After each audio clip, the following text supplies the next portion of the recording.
Time for GDIME. After an indefinite hiatus, it's time for GDIME. Wow, and my voice fades off into croakiness at the end of that. Oh, Jesus Christ. It's going to be a tough one today. Recovering from a New York-born illness. I reckon I got bird flu over there. More like rat flu, am I right? The only rats I saw were in my pants. Oh, God, horrible. Horrible. There was a better joke there. That was terrible. Well, ELLIOT. Welcome to episode 12 of Graphic Design is My ELLIOT. GDIME! We are so fucking back. The happiest of Tuesdays to you all. It is truly ELLIOT time. Pause for the thumbnail. On the menu for today, Japan, New York, and great news about my aphid infestation. Thank you, everyone. It's so good to be back. You know, I said to myself at the start, I said to myself off camera, of course, you know, as I muttered to myself in the mirror today, trying to work myself up to record a GDIME, I said to myself, this one, no timer. Go for as long as humanly possible. I expect this one to go over the hour mark, so if you can see the time on this one and it's over an hour, then sit tight, buddy, because we've got a lot to catch up on, guys. There was a time where GDIME wasn't coming back. I'm so sorry about my voice as well. I swear it sounded better. Honestly, this morning, me ordering my iced latte at the cafe. One iced iced latte. Awful every single time. This is what happens when you use nasal spray, right, which clears out your nose. God's greatest gift on earth, nasal spray. Big thing about nasal spray is that it says on the back of the bottle, do not use for more than 3 days. Yeah, I think I used it for 10 in a row. So now my body, even though I may not be necessarily sick with anything right now, I am congested.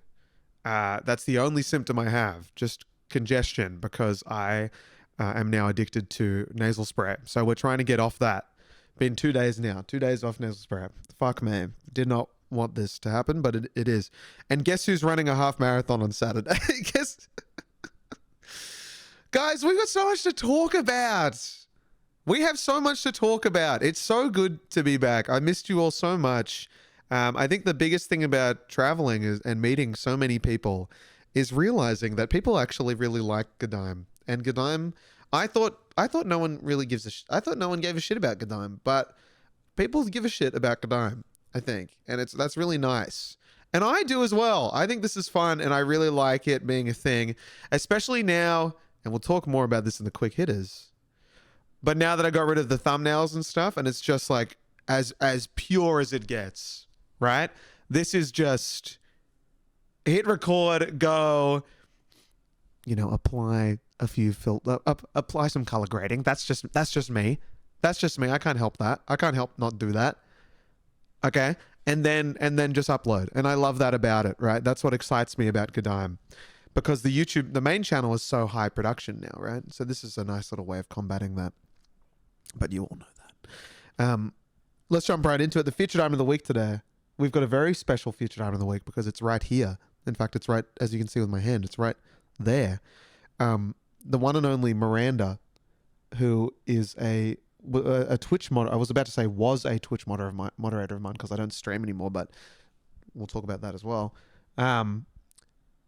Sent me a postcard, which was very sweet. Miranda's the classic saying is, "You may work hard, but Miranda works harder." Truly one of the most generous people I've ever engaged with. An absolute legend of the Elliot is a Cool Guy greater community, and is an extremely talented illustrator and artist and graphic designer in their own right. Sends me this along with the postcard. It's the dog mat. It's the dog mat. Mirandified. Incredible stuff. If you see Miranda in the comments section, please send some love. I love this thing so much. And it works because the little bit of energy it takes for me to go into the bedroom, pick up the dog mat and put it here, that I just don't have in me anymore. I can sit down here and record for an hour, but I can't be fucked to get that mat. Now, I don't need to do that. I don't need to do that because the dog is here. The dog is permanently here now, right next to me. And I love that for it. There's so many new things around. You can't really see most of them, I think. But like this is new. This blue, that's holding up this print here. There's like a new IKEA shelving unit that's blue and it's fucking fantastic.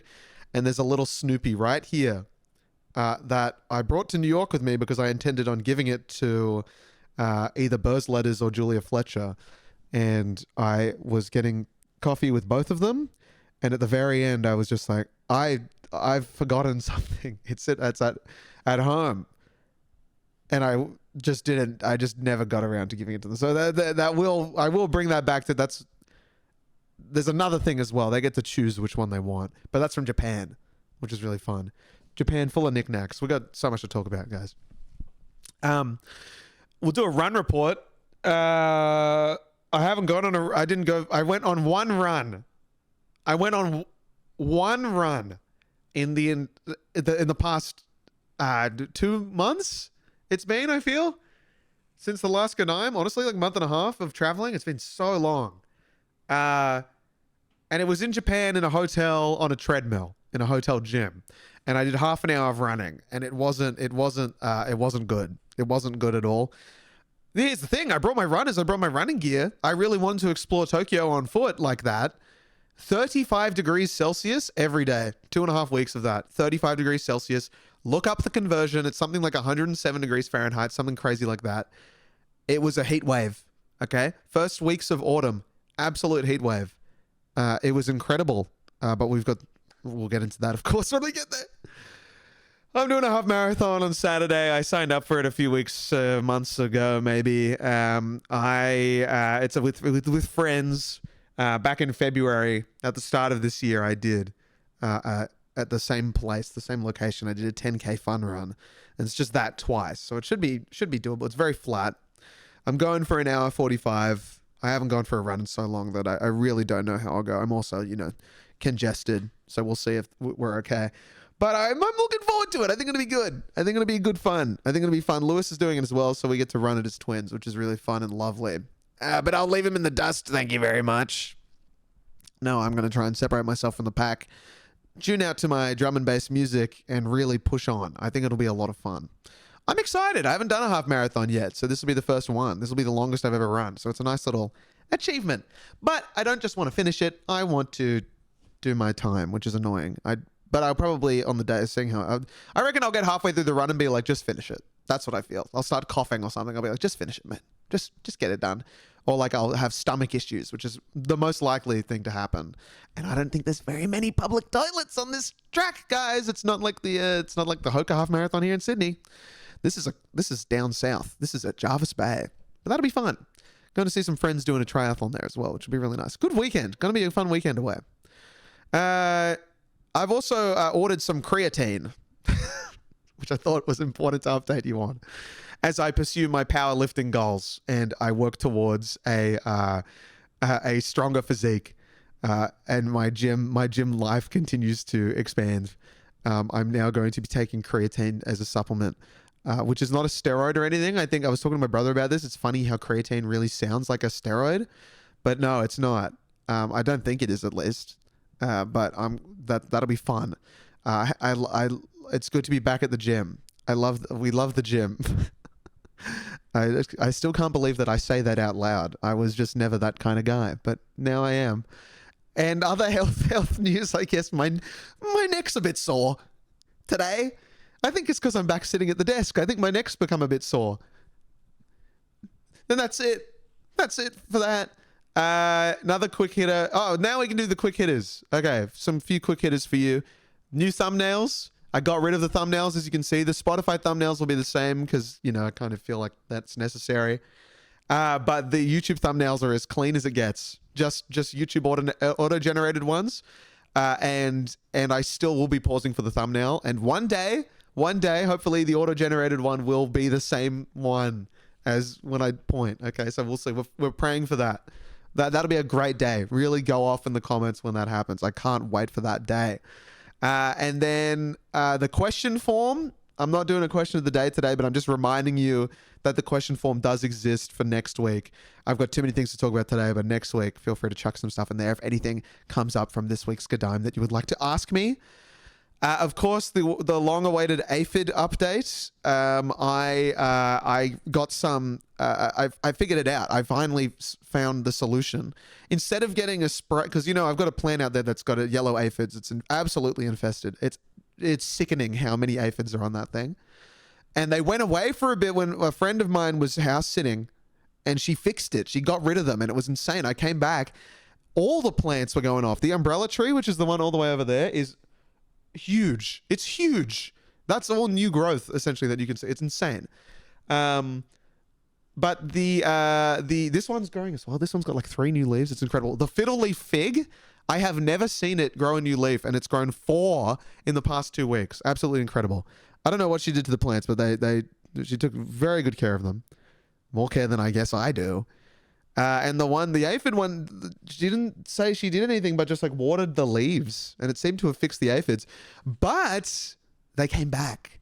I thought they were dead, but I think they were babies, and now they're all yellow again. Well, here's the scary thing as well, right? Aphids, tiny little buggers. What will happen? What they'll do is their adult form. This is fascinating stuff, guys. My new fun fact. They have two forms when they become an adult: wingless and winged. Okay, and the only reason they become winged is if they mutate due to overcrowding. Okay, and a few weeks before I went to Japan, they had wings. And I was like, that's just part of their natural life. No, it's because there were so many fucking aphids on my plant that I could not kill because I didn't want to touch them because they freak me out so much. Like, they're freaky little things, and I didn't want to touch them. So I kept just spraying them, but I should have just squished them all. But they grew wings, and then they flew off, and they found another plant to infest, I guess, which is just insane. So sorry to one of my neighbors if you got aphids. But anyway, there's new ones there. I got this spray gun that's like, will kill them on impact. Went ham on it literally yesterday. They're dead, all of them. Every single one is dead. Incredible. That's all it took. $12 from my local IGA. You'd love to see it. Anyway, goodbye aphids. Hopefully forever. I'll spray them every week, and we'll see how we go.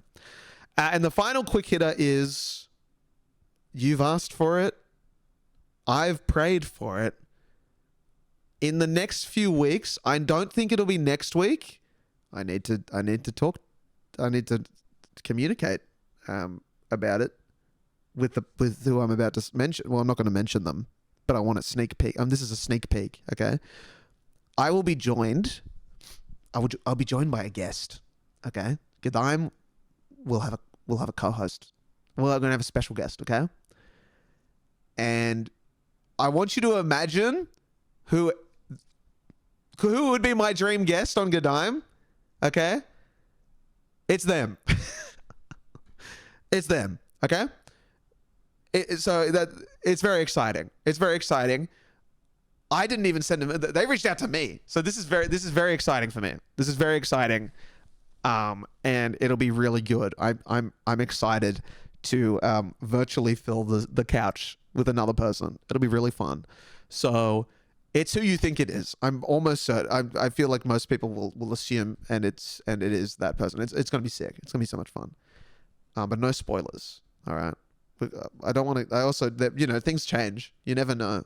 But it's looking pretty hopeful. I think it's gonna happen.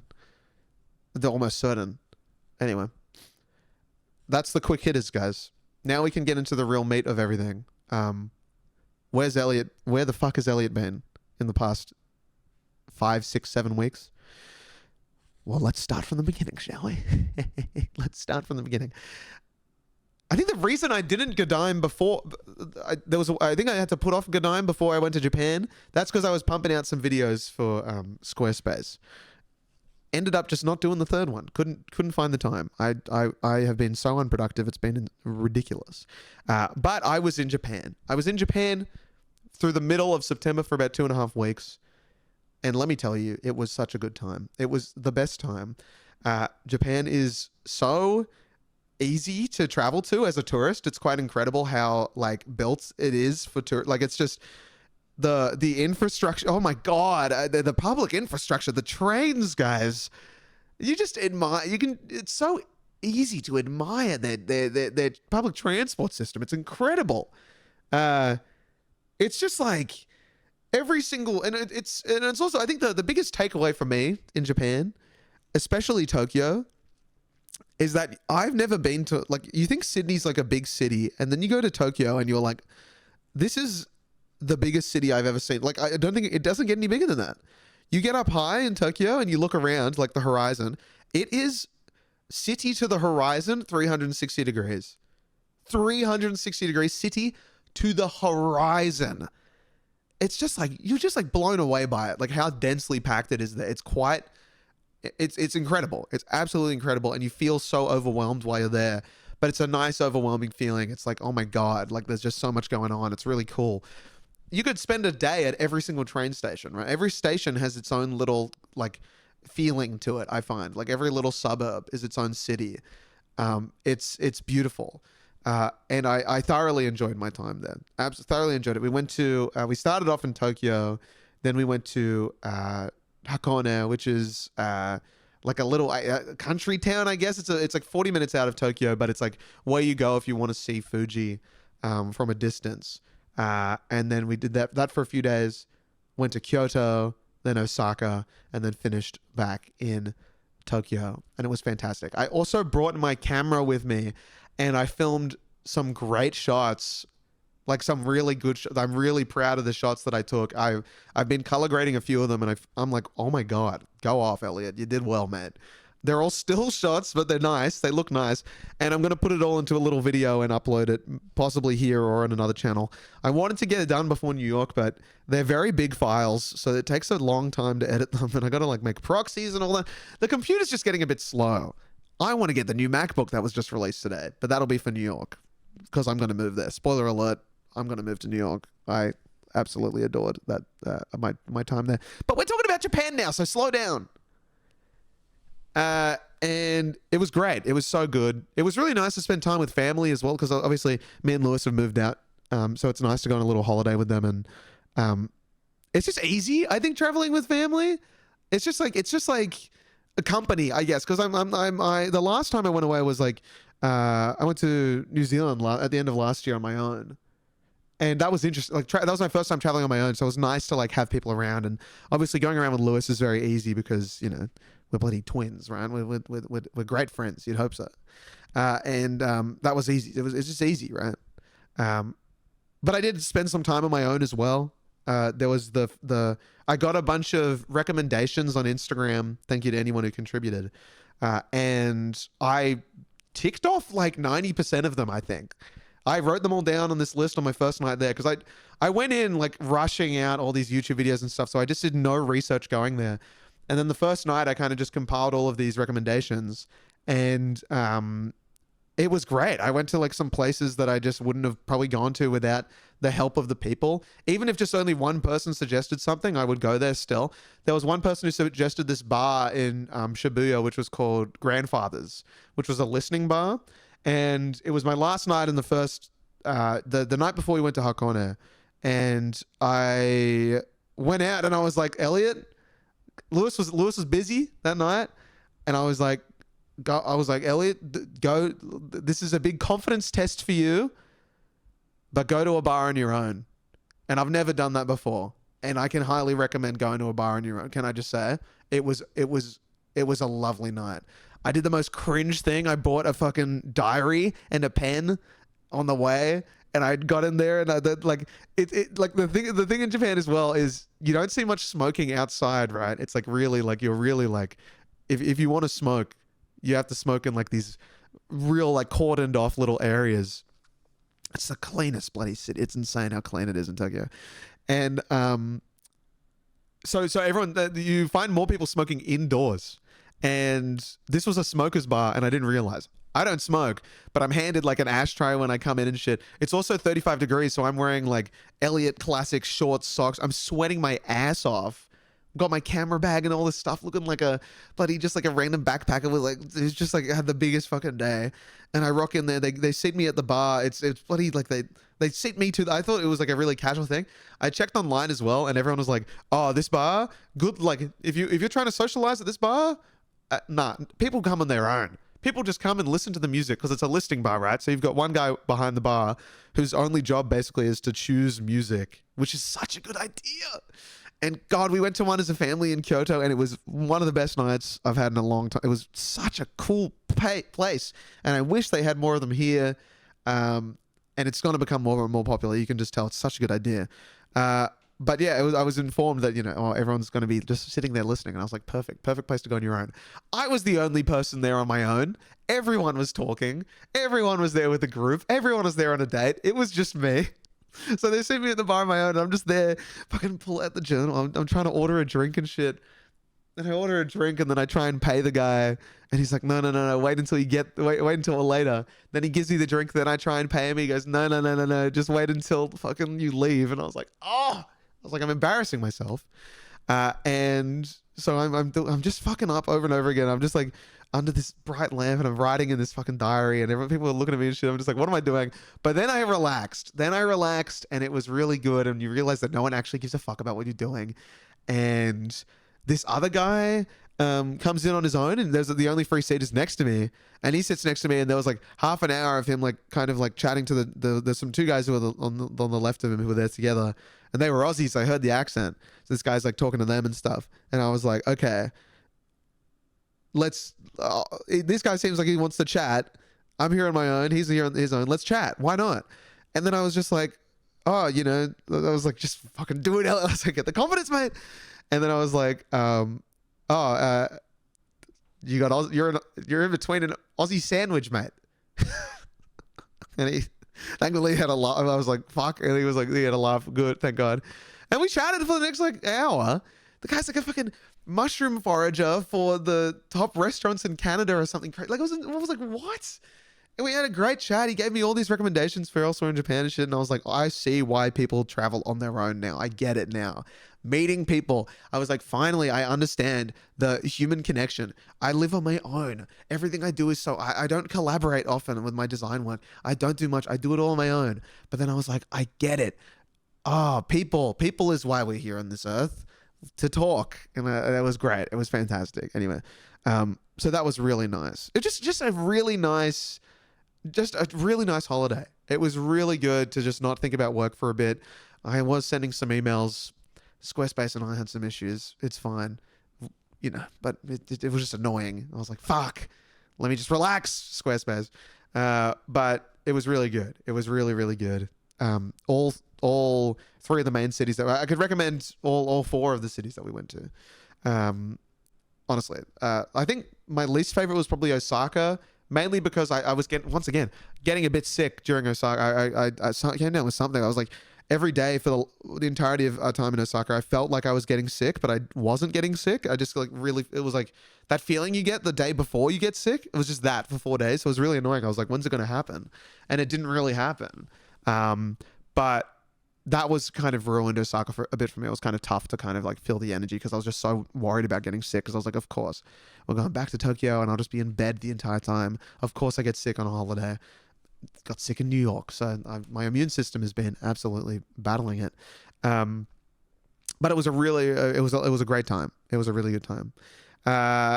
Kyoto I really liked. A lot of people on Instagram were recommending to not go to Kyoto, but I found it to be really, really enjoyable. I thought it was like a nice quieter version of Tokyo in a way. We were staying in a really good area in Kyoto as well, kind of like where everything was going on, where everything was happening. So there's plenty of food, plenty of drink options. It was great. Food was fantastic overall too. Jesus Christ, the food was good. Every single meal was just insane. Even the chains, some of the chains that we went to were incredible. I should have filmed a GDIME when I got back to really be able to jog my memory, because I hardly took any photos as well because I just had that damn camera that I was bringing around. New York is so much more fresh, obviously, so we have so many things to talk about for that. But yeah, and shout out to the 2 people who recognized me in Japan too. I was not expecting that at all. That was fun. Getting noticed in front of the family. Yeah, validating experience, baby. That was awesome. So that was really cool. Also, the graphic design in Japan. There was something I went to this bookstore and I picked up this book. I can't reach it, but it is over here somewhere. But it's like a book of different fonts in Japanese calligraphy, right? So you've got like there's 3 language writing systems in Japan. You've got hiragana, which is like kind of the more basic alphabet, I guess. You've got katakana, which is like specifically you would it's like a 1-for-1. I'm trying to remember all the shit I was taught in my 6 years of Japanese, but it's like a 1-for-1 copy of hiragana in a way. Like each letter, each character has a katakana replacement. But you would use when you're writing in katakana, or if you're reading katakana, you can usually assume that it's an English word being translated into Japanese, right? So you've got like basketball, for example, is basuketaboru, yeah? And that would be written in katakana because it sounds like the English word. So there's a lot of cool things like that. So you've got those two, and then you've got kanji, which is like I think there's only like 46 hiragana, 46 katakana. I think it's 46, 45, something 40 something. And then you've got like thousands of kanji, right? Which is the more complicated stuff. So I can read hiragana and katakana, but I can't read most kanji. So that was, I've always thought, like, because it's so much more complex than like the English alphabet, right? That you go like, what's a different font look like? And how many different fonts? Like, there can't be as many fonts, right? Like, there's not as much freedom. So I picked up this book that's got a bunch of different ones, and I fucking love it. I'm so fascinated by it. I bloody love it. Like, knowing how to write it all, and then thinking like how you can write it, getting the idea across of the character, not exactly like, but like still respecting the strokes, and you can't just like take parts out of it. You just got to get a bit creative with how you structure it.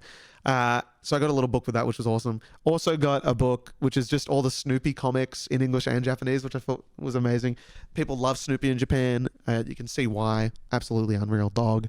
And then I got a Popeye magazine, which is a magazine for city boys, they call it, and it's specifically an edition. I've always wanted to get one, and I don't think they sell them in Australia, probably anywhere that I have the confidence to go to. So I found one in a bookstore there, and it's so cool. It's so cool. It's just people's apartments. It's just apartment tours of beautifully designed apartments with a similar aesthetic. And it's just that in a magazine. It's so sick. Magazines are awesome. Would love to start a magazine one day. Just putting that out there. Very, very cool. But yeah, great trip, fantastic trip. I cannot recommend going there enough. It really is just quite amazing. I also we hadn't, so Mount Fuji is notoriously quite shy. Yeah. Like you get a lot of cloud cover, a lot of fog. It's hard to see, like you need to like get lucky with visibility for Mount Fuji. So when we went to Hakone, you couldn't see Mount Fuji, right? We were many opportunities to see it, like it should have been over there, but there were just clouds. So we didn't get to see it. We were there for 4 days and we didn't get to see Mount Fuji, which was grim. On the very last day in Japan, the night before our last day, everyone was so tired and I was like, look, I really want to see Mount Fuji. There is a bus. It's a 3-hour bus, but it will get you there, like to a lake that is like right next to it. And I offered that to my family and I was like, but the bus is at 7 a.m. I think it was. And they were like, no. And I was like, okay, I'm going. So I went and I got on that damn bus, falling in and out of sleep. It was brutal, very slow bus ride. It ended up being, I think, 3.5, 4 hours. It was a lot, but I saw it. And I did a little day on my own, walking around, trying to get like. Here's the thing as well.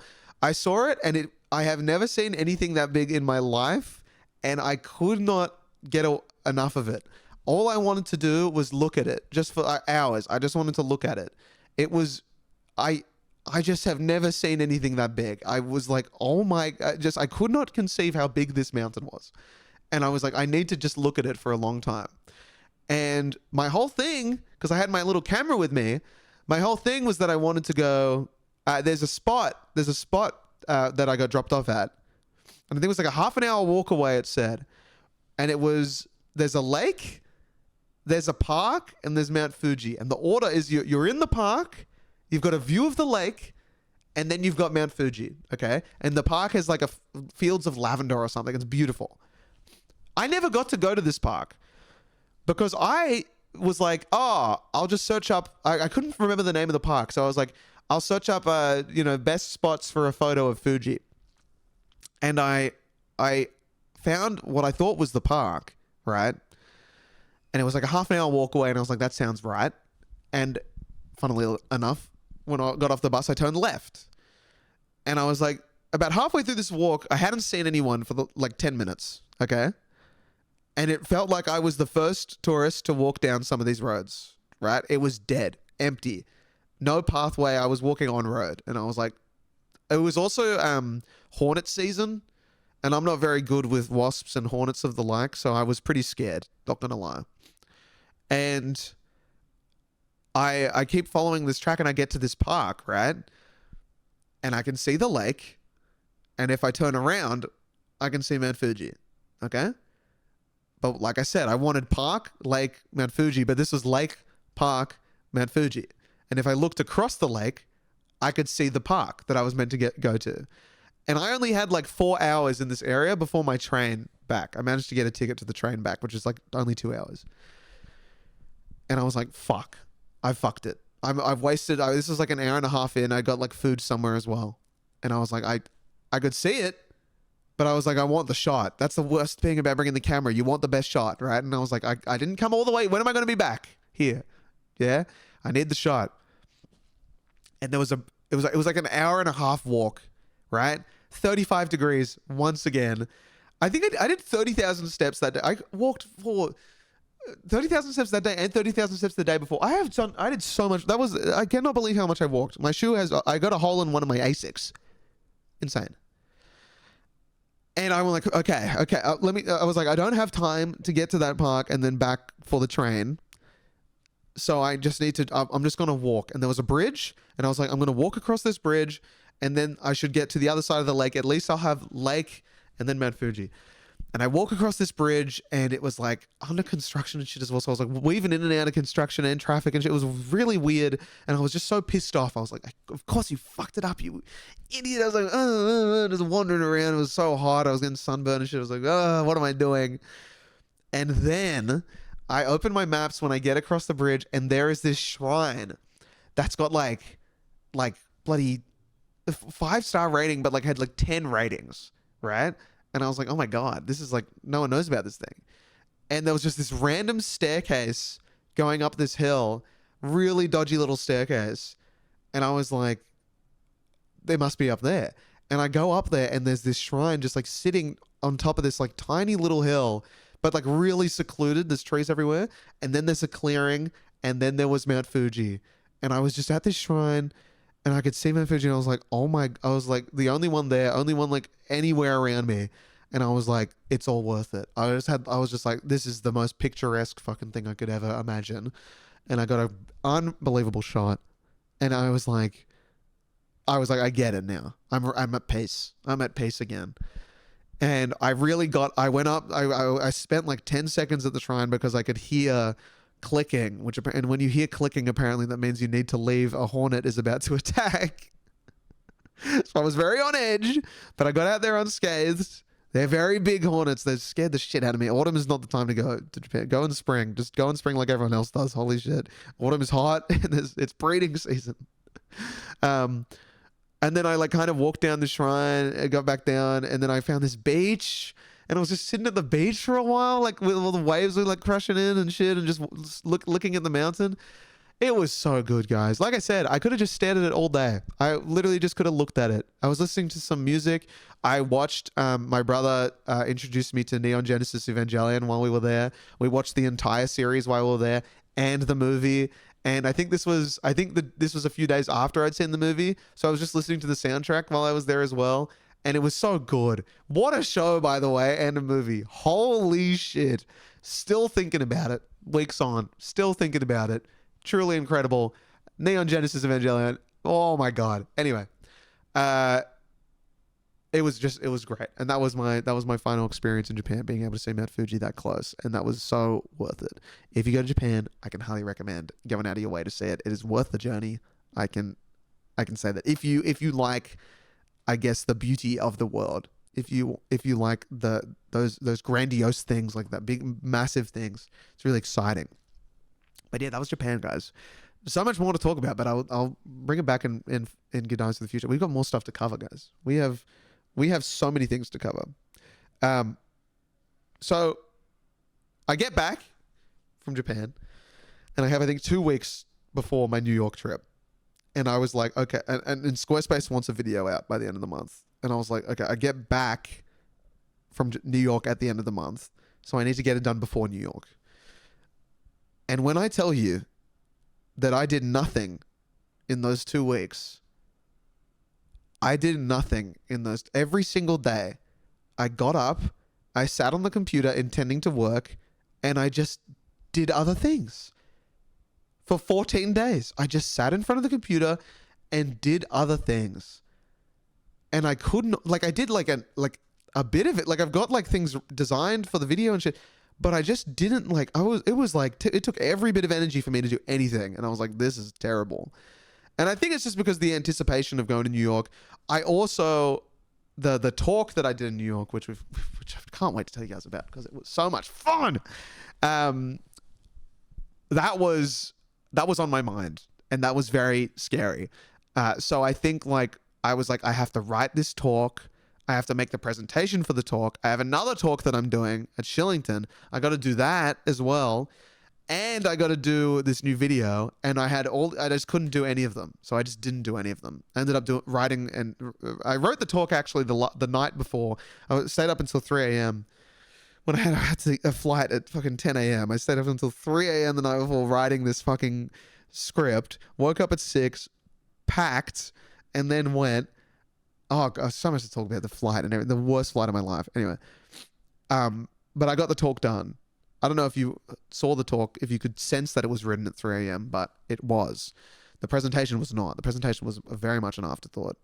But yeah, it was a lot. It was a lot. So, I mean, now, even now, I was like, oh, back from New York, I'm going to do so much work. And then now that I've got this half marathon on Saturday, I'm like not doing anything because of the anticipation. I'm like, how do I get out of this? How do I get out of this? Do I need nothing to look forward to actually work? Like, it's weird way of my mind works. It's annoying. It's very annoying. But yeah, so I didn't get much done. But we went to but I'll tell you actually, what I did do was prepare for the next video. The next video is making designs for some deranged TikToks. And I've got 5 designs that I've made, and I think all 5 will make the video. They all turned out pretty well. And it will be fun. I think it's a nice mix of the new style, which is like the attention grabby kind of thing, and then the old style, which will be a lot more like, I intend to just ramble a lot more. I was watching back my old videos, and I was like, I don't know if the personality is there as much as I want it to be. I want it to be more chatty, I think, rather than more like, next thing. Don't click away. I've got your attention. I think, like, I've looked at my numbers. People watch. People do watch. And I think people watch because it's a graphic design. Like, I don't have to, like, I'm not just sitting in front of a camera talking about something. Like, you have that visual element of me designing. Like, that's enough to keep people engaged. I don't need to do too much more than that. So I'm learning about all that because I don't want it to be too YouTube-y. I've been watching too much Mr. Beast and slowly starting to resent him. So I don't want to become like that. I don't want to be like, you know, if I've got 5 designs, I don't want to go, and this is just the first design, guys. I've got 4 more designs left in this video, and if you stick around to the end, you're going to see some of the crazy stuff that I do. I don't want to do all that. I want to take the piss out of everything because I think that's what I do better. So I'm gonna do that a little bit, but yeah, it's in the works. I just need to write a script. I wrote most of it, and then I'm probably going to delete it all because it's been a few weeks since I last looked at it, and I think I'd rather keep it fresh. Maybe I'll just delete everything. Maybe I'll just start fresh. I don't know. Who knows? That's the joy of YouTube. Sometimes you just delete everything, but I don't think I will. But then we went to New York, and I love New York so much. I love New York.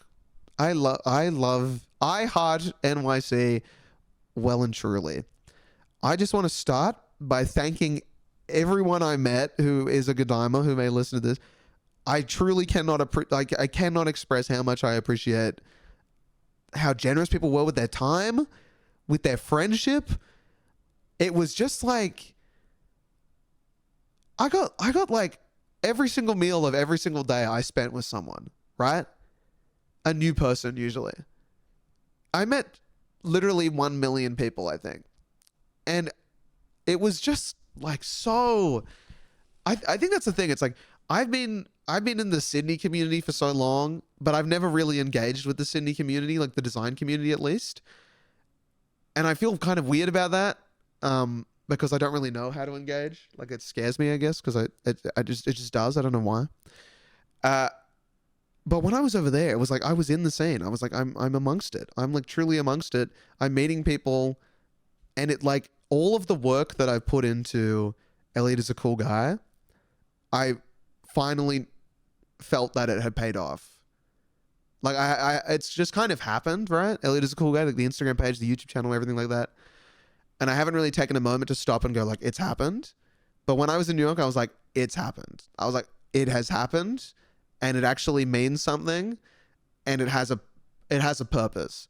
And I think I can credit most of that realization to my housemate, right? My roommate, I guess, as you'd say in New York, right? I was staying with these 3 guys. I found this place through an amazing designer, Jesse, aka No Plan Studio, who's a GDIME. Hello, Jesse, who emailed me and was like, I don't think you'll see this, but I have a friend who's got a room. And I was like, you have no idea how much I appreciate this, because finding accommodation was impossible. I could not believe how hard it was to find accommodation. So I found it like 2 weeks before I went. It was very close. Like it was after I got back from Japan, I found accommodation. It was too close. I had no luck, absolutely no luck, right? So Jesse messages me, and he's like, my friend Oscar, has got a room, and I message Oscar, and he's like, absolutely. He's a graphic designer, right? In fact, he runs Bodega Design Studio, which is what I'm wearing on my jumper today, because he gave me a jumper because he's the most fucking generous guy I've ever met in my life. And let me tell you, there was part of me that was thinking, Elliot, find a place on your own so you can experience like living on your own in New York kind of shit. The best thing I did was getting roommates. Oh my God, I cannot believe how much better it made the entire experience.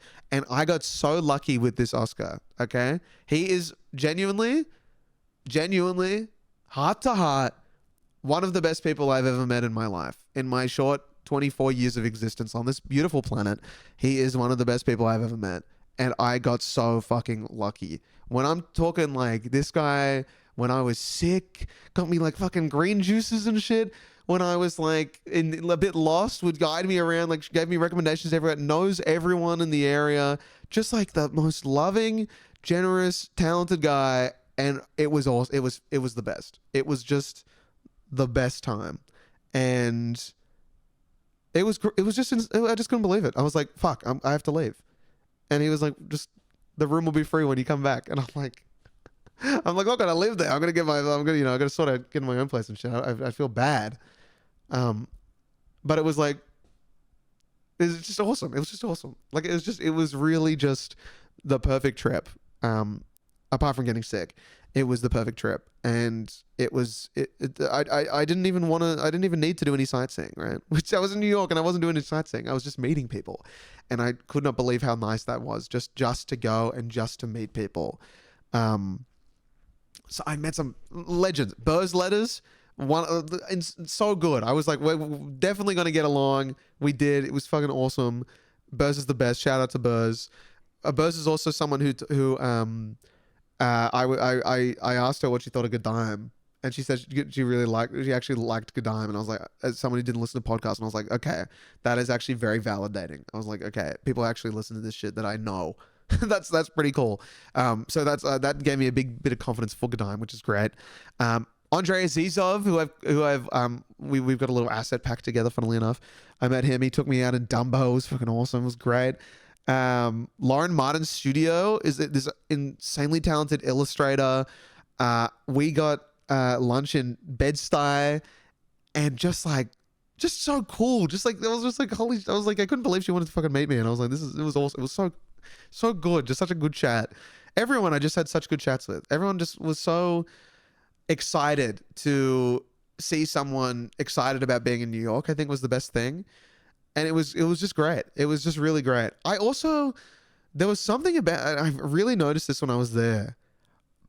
I'm a bit of an anxious person, right? I am very hypersensitive of what people think about me, which I don't like, and I've been trying to shake it for so long. And just before I was leaving, I like watched this. Just before I left to New York, I watched this video about confidence that it was an Instagram reel that someone shared to their story, and it was just this person saying that like it's a muscle, right? And you just got to do little things that just work on it. And then, I'm the kind of guy who like, I can't walk past my fucking local cafe with a coffee from another cafe. I would go the long way around just so they didn't have to see me because I felt like I was betraying them and stuff. They don't give a fuck. I go there 90% of the time. If I go there somewhere else 10% of the time, they don't care at all. And like, I would always have awkward chats with the person, just little shit like that always like bugged me. I was like, why can't I just like, why didn't I feel like a normal person when I'm having a chat with a barista? Like, I just couldn't. I was like, what's going on? And then when I was in New York, I was just like, I just didn't give a fuck about anyone's thoughts. I just didn't care. It was invigorating. I've never felt like that. I've never truly felt like I could just walk around and be like, I don't care what people think of what I wear. I don't care about what people think of who I am. I'm just me. And that's that. I don't know if it's like the energy of New York where everyone's just kind of in their own world doing their own thing and no one really bats an eye at anything weird that people do. But like, I was just like, I get it. I was like, I finally understand everything. And I think I've been trying to like, here's an interesting thing that I've been thinking. This is a big trip for me. This was a really, really big trip that shook my head around a lot. I think I've been trying to separate me from Elliot is a cool guy and call Elliot is a cool guy the character, right? But in New York, everyone I'd met only knew me as Elliot is a cool guy, right? And it made me realize that they're not separate at all, you fuckhead. It's me. I've always taken a lot of pride in being myself online, YouTube, Instagram, whatever it may be. So it makes no sense if it's a character, but I'm being myself when I make shit, right? It's me. I'm Elliot is a cool guy. Elliot is a cool guy is me. And I noticed that and I was like, of course. And like, I was like, oh, that makes so much sense. And I just felt so easy there the entire time. I was just like, I never got nervous meeting I'm usually like someone who like will deliberately arrive fucking like a few minutes after organizing coffee or something just so I don't have to be the first one there. I didn't care. I just rocked up, sat down. I didn't care. I'd never do that. And I've taken it back here. And that's the best. I'm so glad. I was worried that once I got back here, I wouldn't feel like that. But I've taken it back. And it's just like changed. I just feel like I have a confidence that I never had before, that I had online. It's a confidence that I had online, but never had in person. And then going to New York, and having people go, oh, you're just the same as you are online. And I was like, of course I am, because I'm the same fucking person. And I was like, I can just be that confident in person. And now I am. And I'm so happy about it. I'm just so happy about this because it just was, digging away at me, just being like, God, just be yourself for a bit. And I just kept trying. I was like, oh, nervous, anxious kind of guy. And now I'm like, boom, done. And it's great. It's fantastic. So I have New York to thank for that. And I want to move back. But yeah, the people there just made it the best experience possible. A few key moments that we can talk about. I saw 4 musicals there. 4 musicals. My reviews. Sweeney Todd, The Demon Barber of Fleet Street, featuring Josh Groban and Annalie Ashford. Very good and quite incredible, in fact.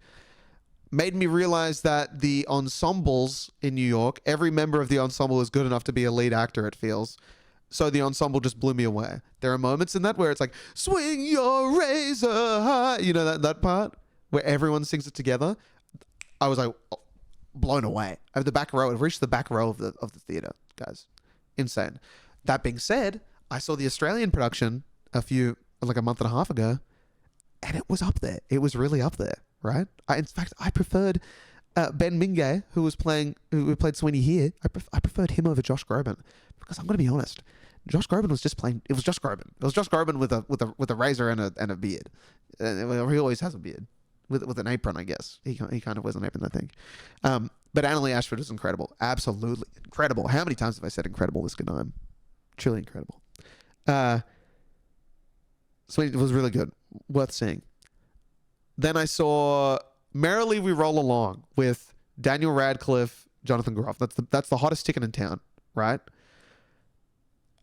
Amazing. Absolutely amazing. You can see why it's the hottest ticket in town. I've always loved the musical. I love Sondheim. It was brilliant. Absolutely brilliant. Funny thing about this one, here's a great story.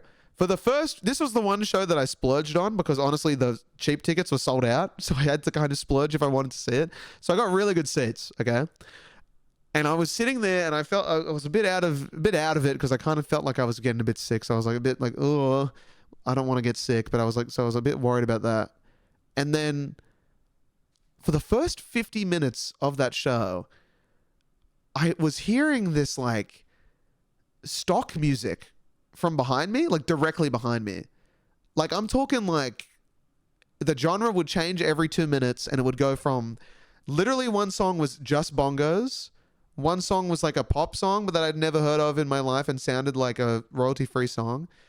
And if jazz at one point, rap, everything, right? And I'm sitting there and I'm like, what the fuck is going on behind me? And like, I thought it was like part of the show at times. I thought it was like, oh, there's a party going on, so it's kind of the music in the background. Because you could only hear it when it was so quiet, but you could really hear the way Merrily We Roll Along works is like you've got a lot of dialogue, and the dialogue is usually like very, very soft. So it's like soft moments of dialogue and then big songs. And every time, I swear it would just get louder during the dialogue, and I could only read it. I was like, what's going on? The guy to the left of me, classic New Yorker, he keeps kind of turning around. He's like, what's going on back there? And everyone's kind of looking around. No one's really saying anything though. And the guy to the next to me, his partner says, oh, it's someone's hearing aids, right? And they're playing music to like kind of like soften the white noise that would be playing. And the guy's like, sure. And I was like, okay, I've never heard of that. There might be a thing. I've never heard of that. And I'm like, okay, that's fine. But then it was just like, it sounded like it was someone's phone in a bag, right? And the guy to the left of me, this is 50 minutes in, and it's just like you could hear the guy to the left of me every time there was silence on stage, he would just sigh, he'd just go. You could tell every time the music, like you could hear the music, was hilarious.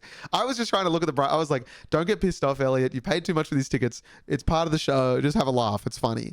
So I was just like laughing away. I thought it was hilarious, and because no one was saying anything, it was so funny. And then the guy goes like 50 minutes in, he turns around, and he goes, I think that's your phone. And the person behind me, she's like, no, my phone's on silent. It can't be me.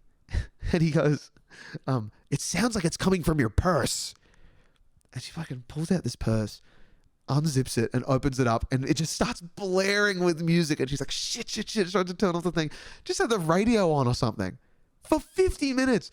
Can you imagine just sitting? It was so funny as well because she had these like bangles on that would like every time she moved her hands, they would just shake. So you can tell it was just like I was in that area where I feel like people were like, oh, I'm visiting New York. I wonder what shows are on. I have to see a show because I'm in New York. So like no idea. There was something bangles shaking the bangles and shit. I was like, at the theater.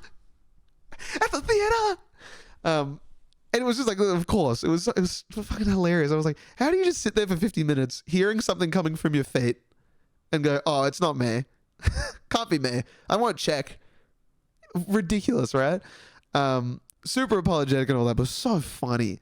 And then we got to enjoy the rest of the show in peace, and it was lovely. Truly fantastic show. But that was a classic, I think, Broadway experience, I feel.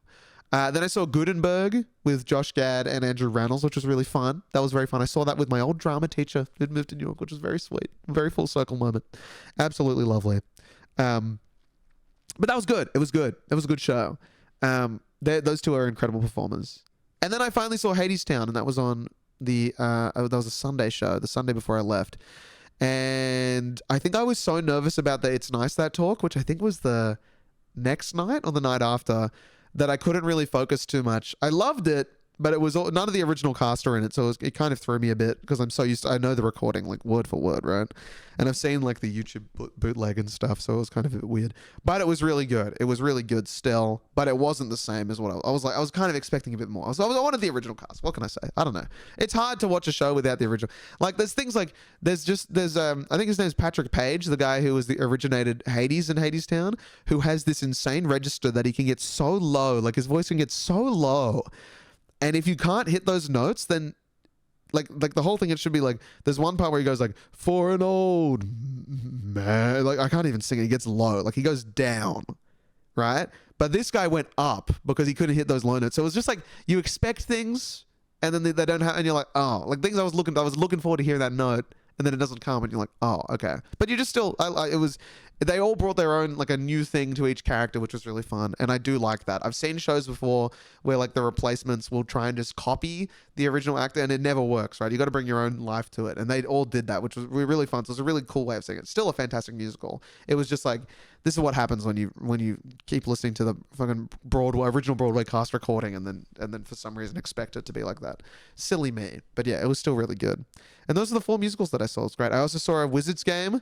God bless, the Washington Wizards versus the New York Knicks, Madison Square Garden. Saw it with Oscar. Absolutely smashed. Such a fun night. Bloody hell. It was a great night. Fantastic night. The guy took me out on the town. And we went to the Wizards game together. It was fucking lovely. Lovely. True New York experience, I felt. And the Wizards won. And it was really good to see them win. It was really awesome to see them win, in fact. I was so happy to see them win and see them play. It was really cool. And I was like, oh my God, I could get used to this. I could really get used to living here. And surprise, surprise, that is what I plan on doing. Next year is the year, I think maybe June, in the summer, I would like to move there. And I was talking to some people about getting a visa. Sounds very doable for a graphic designer, especially an Australian graphic designer. So I think, guys, I think it's on the cards well and truly. I think Elliot's New York era is simply coming up on the horizon, and I cannot wait. That being said, it is the most expensive city I've ever been to in my life. Oh my God. Every time I would make a purchase, I would get my iced oat latte, started drinking oat milk because I had some stomach issues on the plane. Can you imagine 14 hours on a plane and your stomach hurts more than it's ever hurt? 14 hours of that. No relief. Horrible flight. Horrible flight. Let me quickly talk about the flights. The way there, listen, if you're going to book a flight to New York from Sydney, honestly, any long haul flight, do your research. The Dreamliner, which is a type of, it's the new, I think it's a 787. You can, at least from Sydney, you're usually going to fly an A380 or a Dreamliner. The price is basically the same, I'm pretty sure. It's just the route. If you're going to fly from Sydney to New York, do not stop at LA. Go to Dallas. For the love of God, go to Dallas. I got in at LAX at 6 a.m. I had to spend 5 hours in LAX. I never want to go back to LAX.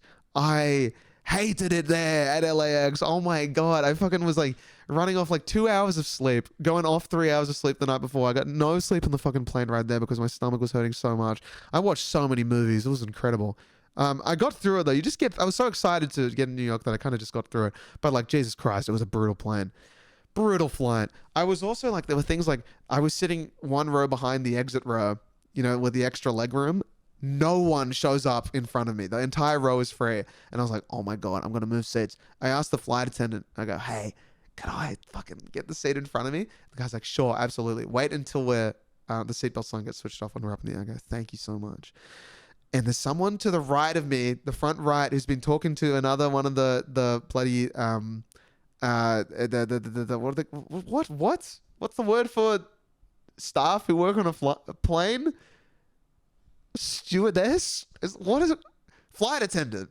That's it. Flight attendant. Talking to one of the flight attendants, and just before they turn the seatbelt sign off, she goes, "Oh, I've got a friend, like 10 rows back. Could they sit there?" And they say, "Yes, of course." My guy forgets about me. Forgets I even existed. Forgets I even asked. This friend comes in, sits there, brings a bag, and puts the bag to the seat to the left of them and goes, "I even have a seat for my bag." And I was just looking at this leg room and I was like, you're fucking kidding me. I was like, Jesus, I'm a 5'11" man. I was like, my legs are aching. Please, I was like, please let me sit and take the seat with the bags. I just was sitting. I was just like, you're kidding me. The bag on the seat. Anyway, I'm glad they didn't move me because there was 4 seats. This was the middle 4, right? And like an hour later, one of the attendants comes up and goes, hey, there's a family of 4 who want to sit next to each other. Sorry, can you move back to the seat? And there was 2 people there. Also from the left, a guy was sitting there, the husband and wife. The husband moves to the middle row as well. So they've got 4 seats taken by 2 people and 2 bags. I was like, what are we doing here? But you get the leg room. You can sit next to people in that little exit row. It's fine. Couldn't believe it. Anyway, the family takes the 4. 2 parents and 2 3-year-olds, everyone. 2 3-year-olds who had probably never flown on a plane before. 2 3-year-olds who couldn't stop crying. And I think that's when I realized that I'm getting old. I was pissed off, right? I was pissed off at the sound of kids crying. I couldn't hold it in. I was just like, fuck me. What have I done to deserve this? And I just wanted to sleep, but I couldn't sleep. Not over the sounds of the crying all through the night. And the prospect, I guess, of legroom, right? That's on the A380. The flight home on the Dreamliner was from Dallas, 16 hours, slept for 10 hours. Best flight of my life. I don't think you guys understand how much better get the Dreamliner. Whatever you do, the Dreamliner is the newer plane. The A380 is an old model. The Dreamliner is so. I'm not jet lagged. I'm not jet lagged at all. It didn't fuck me up at all. I got so jet lagged on the way there. I tried to run away for it for like 4 days, and then 4 days in, I had a nap at 6 p.m. and I woke up at 9:30, and I was like, "Oh God, it's happening." Woke up at 6, couldn't get back to sleep. All this shit. I was like, "What is going on?" Then I got sick. I was like, "Ah." Way back, too easy. I mean, I also credit that to the fact that you can buy sleeping pills from a 7-Eleven at fucking Dallas Fort Worth Airport. So I was on that Z-Quil, and that was very good. I'm keeping that Z-Quil for the flight back next year because, oh my God, I can't fall asleep. I can fall asleep on planes. I can't stay asleep on planes. Z-Quil knocked me out. I was gone, and then I stayed gone for 8 hours. I was like, Jesus Christ. Also, so funny.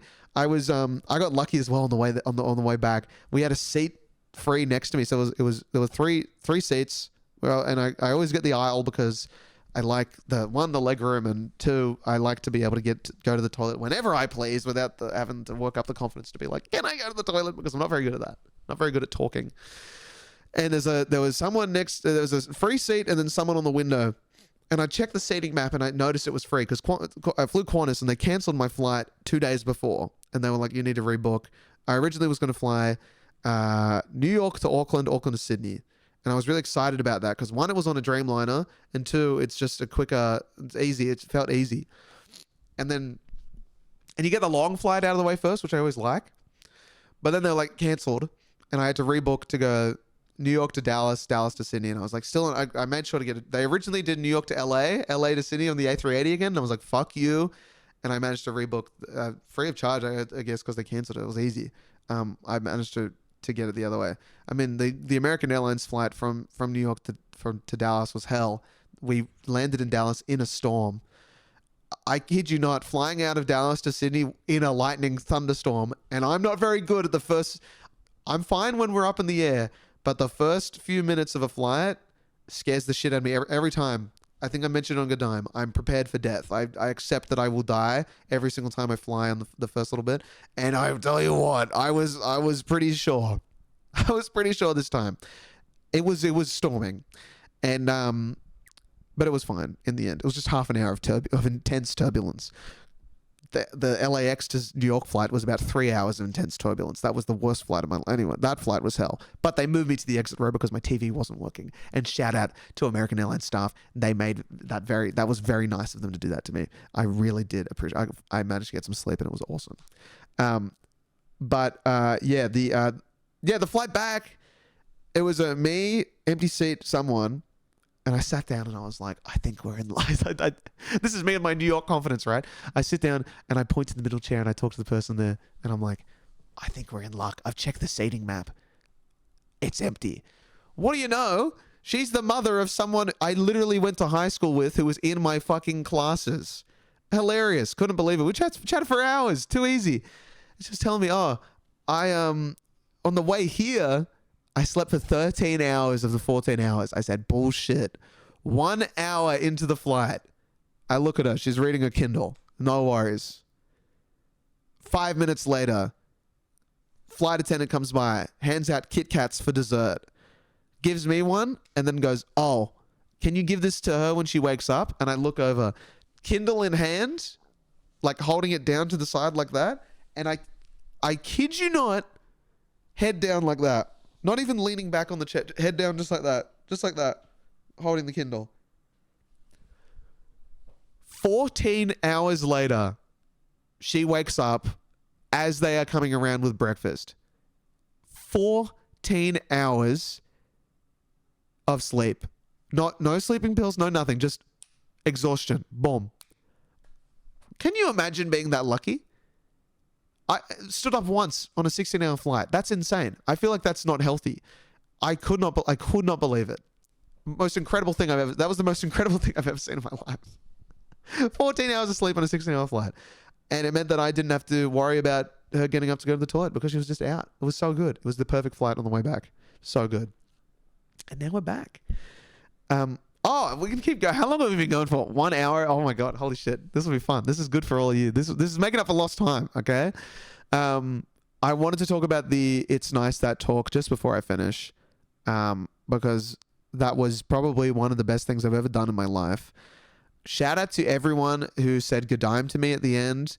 That was also one of those moments that was so like, oh my God, it actually has, it's actually, one, it made me realize that it's true. Most of my audience is American because that was the first time I kind of experienced having fans, fucking getting photos of people signing shit. I could not believe it. A line of people at intermission, a line of people when it finished. I was in shock. I was like, this is actually happening. I was like, it's actually paid off. It was great. The talk went down so well. I made it like a stand-up set kind of thing with like a genuine message at the end, and it worked really well. People were really happy to have a laugh. I don't think people were expecting to have a laugh, but people did, and it was great. I talked to a lot of like serious designers afterwards who didn't have much to say apart from very funny, and I think that's because I kind of paid them out by telling them through the talk that being serious is cringe. But it was so good. It was so good. The recording will be up very soon, I think in the next week or two, so you can watch it. And it was just so much fun. It went so well. I felt so good about it. I wasn't nervous. I just did it. It was great. I think I looked down at my script too much because I wrote it script for word for word. I couldn't decide if I wanted to do a script or not. Ended up going for the script. I think it was a good idea, but I wish I kind of knew it better. It felt like it was a bit of a cold read in a way, but it went really well. It went so well. All the photos are just me looking at the script though, which is annoying, but I wish it was kind of more engaging. But it showed me that I think talking about design is like a good avenue for me as well in terms of like things I can do when I'm over there again, right? Someone from Iger came up to me at the end and was like, here's my contact information. Contact me when you're back in New York. I want you to do a talk at Iger. I was like, absolutely. I did a talk at Shillington the day before. That went really well. I was like, okay, there's something here. I can do the Chris Doe. I can do the Aaron Draplin if I wanted to, like something in that kind of regard. And I think that's good. The less designing and the more talking I get to do, the happier I am. Am I right, guys? So I don't want to be like exactly like that, but like I do like doing talks, and I think it's fun, and I think it's fun to do it with so much comedy. But yeah, really, really nice. Really, just really, really good. Ping and Andre, who were the other two talkers, were just incredible. I got there at like 5 p.m. The talk started at 7:30. I got there at 5:30 actually. I kind of got lost. I couldn't find Cooper Union, and I was also hungry, so I had a piece of pizza. Shout out to the person who found me with the piece of pizza, said, I'm going to the same event as you. Let me show you where it is, and guided me there. That was very helpful. And just chatting with them, like chatting with two like real deal artists, right? Who like are really, really just fucking talented, highly regarded people. So smart, so fucking good, just really good people. Talking to them I was chatting with them and Matt, the editor-in-chief at It's Nice That, who's also just a fucking gem. Such a nice guy. We got along so well. Us four, we just... I'm not sure I understand. Shut up. Can you imagine? Ruining my moment. That was Siri if you're listening to the audio version. We chatted for like, 2 hours in the green room beforehand. And it was just so, I was just like, oh my God. And one of them was like, it's nice to talk to a graphic designer with a personality. And I was like, oh my God, New York needs me. I was like, the industry, it's tough over here. It's tough. It's people, a lot of serious designers over there. I was like, this must be a refreshing change of pace. So that's exciting. And yeah, they were just so good to talk to. And I was like, oh my God, I've made it. I felt that for the first time. I was like, I've made it. Just sitting there with them, I was like, I'm taken serious. Like, I am taken seriously. It means something. Everything I've done means something, and it's not just a joke. And that was so nice, because I just haven't felt that before, ever. I don't think. And I was like, I get it now. I was like, I know where I want to take this, and I think that's the thing. I just feel so motivated to make more stuff. More motivated to make more posters on Instagram and get further with taking the piss out of people and further and being able to say shit that actually like has an impact. Because as much as these like, proper kind of designers may just have a laugh and shit, we've got people coming up to me who are telling me all about how they were going to drop out of design school, but they suddenly feel inspired to keep going and doing new shit. And they understand that, you don't need to go to design school if you want to have a career. You don't have to take things super seriously. You don't have to be a logo designer. You don't have to do branding. That you can treat graphic design as an art form like people have always wanted to do. They just didn't know it was possible. They just thought it wasn't a thing. And like being able to inspire people like that, I didn't think I could do that. I didn't think it was having that impact. I just thought I was funny. And now I'm like, okay, that's what my role is in this industry, right? It's a different avenue. Yeah. And I love that so much. And I'm excited to push that. Yeah. I think that's about it. I'm just excited. I just have a general excitement about me now. That an excitement to get back to New York, an excitement to reconnect with everyone that I met and just make friends, an excitement to reach out to more people here while I can and just connect with more people. And just an excitement for this.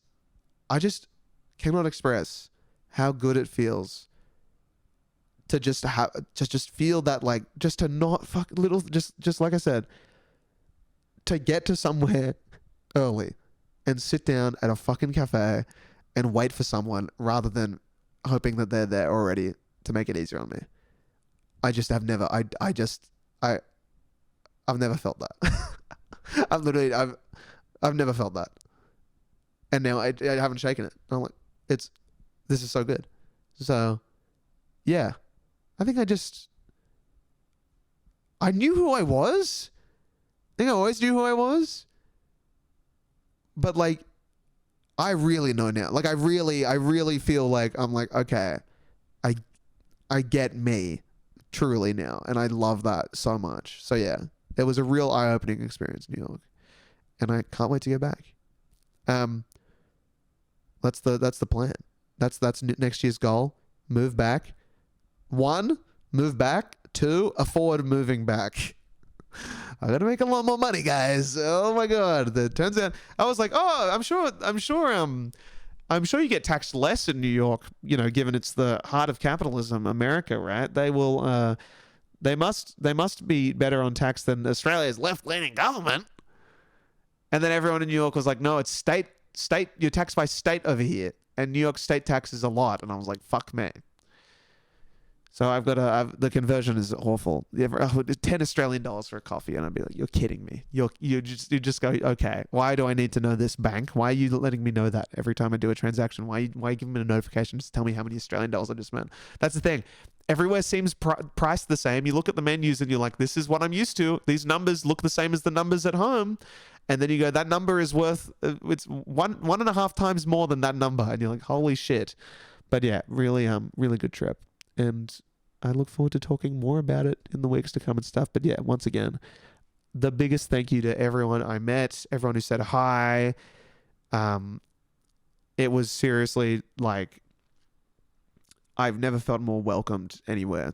It was just like, it was awesome. It was awesome. I can't wait to go back. All right. That'll do it for GDIME today, guys.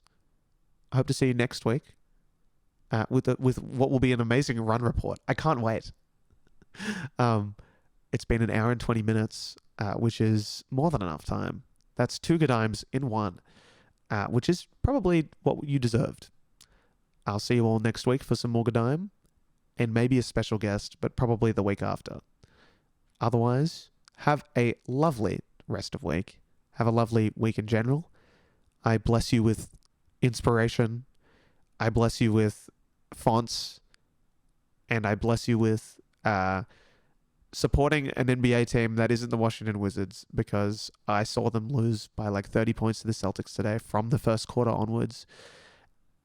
And I was really worried that with the birth of the NBA season would mean that I wouldn't do any work and I just watch the Wizards.